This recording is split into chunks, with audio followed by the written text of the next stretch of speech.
Бажы тармағында ишкерлерди тейлөө жөнөкөйлөштүрүлдү. Бүгүнкү күндө толукканды иштеп жаткан 14 өткөрмө пунктунун негизги товар өтүп турган 9 өткөрмө пунктуна жана 4 бажылык тейлөө жана онлайн байкоо системасы киргизилди. Жалпысынан 506 видеокамера коюлду. Анын ичинен 13 видеокамера түндүк системасына интеграцияланды.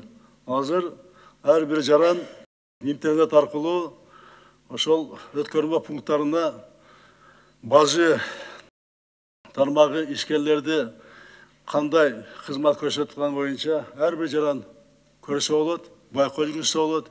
Мамлекеттик органдарга дагы аны көзөмөлдөгөнгө мына шарттар толугу менен түзүлдү.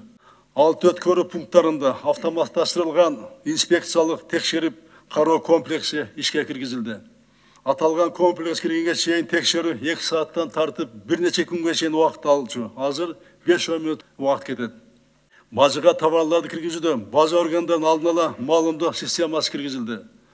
Буга чейин бир унаанын бажылык төлөө процесси 3-5 саатка чейин жетсе, бүгүн 10-15 минутта түзүп жатат азыр. Бажы төлөмдөрүнүн онлайн тастыктоо системасы киргизилди.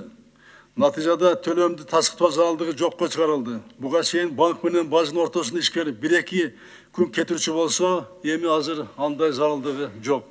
Стабилдештирүү режимин колдонуу тууралуу инвестор менен биринчи келишимге кол коюлду.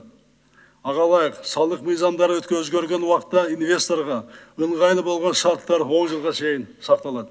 Ишкердик субъекттеринин укуктарын жана мыйзамдуу кызыкчылыктарын коргоо багытында бизнес аккайчы институту киргизилди.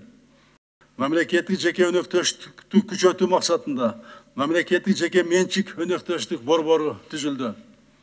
Ачык ачма режимин киргизүү тууралуу чечим кабыл алынды. Визасыз режимге кошумча 7 өлкөгө киргизилип, алардын жалпы саны 68ге жетти.